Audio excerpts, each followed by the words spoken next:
what we see is mostly tractor trailers and personal vehicles. All right, so you're sticking to the talking points closely, and congratulations, it's the Democrat talking points, that the open borders don't matter. Senator Cruz. Thank you, Mr. Chairman. Administrator Milgram, would you agree that the vast majority of the heroin, the methamphetamine, and fentanyl we see in American communities comes from Mexico? Senator, I would say that the vast majority of fentanyl and meth is coming from the two cartels, Jalisco and Sinaloa, from Mexico. They also transport heroin and cocaine in, but I would not say the vast majority of heroin and cocaine. Okay. I would say the vast majority of fentanyl and meth.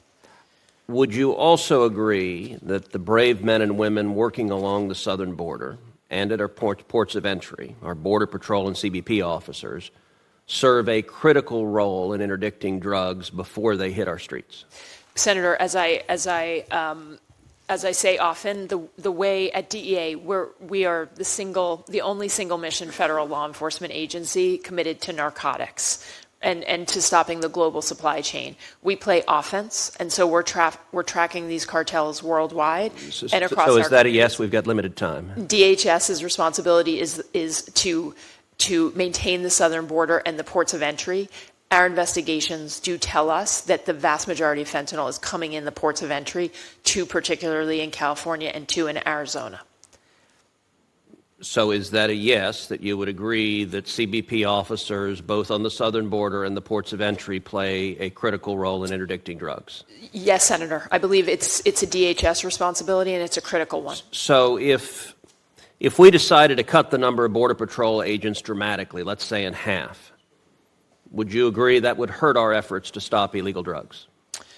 Senator, I would defer some of this to the Department of Homeland Security and Secretary Mayorkas. You're not willing to answer that question? But here's what I would say about this. We believe that DHS plays vital defense. Okay, those are talking points. Would cutting the number of CBP agents in half hurt our ability to stop drugs? Yes or no? Senator, I believe it would. Okay.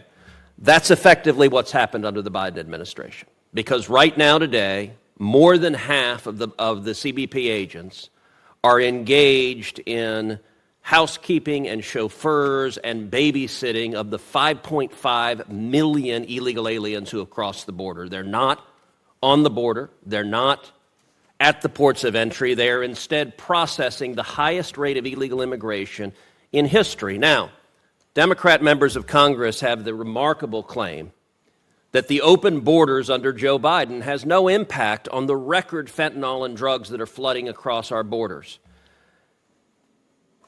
Between October 2021 and September 2022, one CBP source estimated there were 364,000 gotaways, people that ran away at the southern border.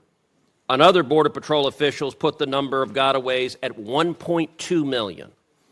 Gotaways can vary from terrorists on the terror watch list. In fiscal year 2022, 98 people on the terror watch list were encountered at the southern border that we know of. Or they can be drug dealers carrying drugs. Is that correct? Senator, I'm going to defer questions on the border and the ports of entry to the Department of Homeland Security. So the DEA has no view on whether drug dealers crossing the border carry drugs? Senator, as I said, from our investigations, what we see is that the majority of fentanyl. I didn't ask the majority. I said drug dealers and gotaways are carrying drugs, many of them. Senator, what we see is mostly what we see is mostly tractor trailers and personal vehicles. All right, so you're sticking to the talking points closely, and congratulations, it's the Democrat talking points, that the open borders don't matter, that 328,000 or 1.2 million gotaways don't matter. We had 100,000 people die last year of drug overdoses. My sister died of a drug overdose just over a decade ago. This is a crisis, but it is a man-made crisis. This administration made a conscious political decision to open the borders. And one of the results is they have turned Mexican drug cartels into multi-billionaires. In 2018, the amount of money cartels made from human trafficking, according to the New York Times, was $500 million. Now, just from human trafficking, the cartels are making $13 billion a year. Again, according to the New York Times, that's a 2,600% increase.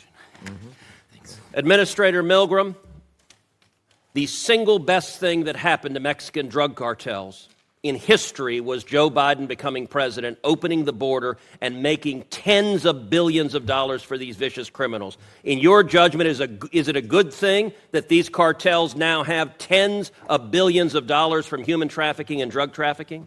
Senator Cruz, I really appreciate the opportunity to answer your question. And as I have said clearly and will continue to say, there are two cartels in Mexico, the Sinaloa and Jalisco cartel, that are responsible for the devastation that we are seeing on the streets of our country.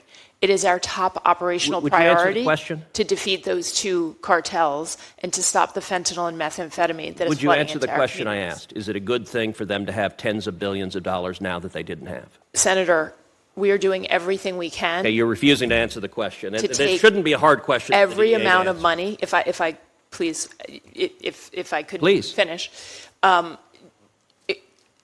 I very much understand your point. We believe that the cartels are making billions of dollars on illicit fentanyl. It is a terrible thing. Okay.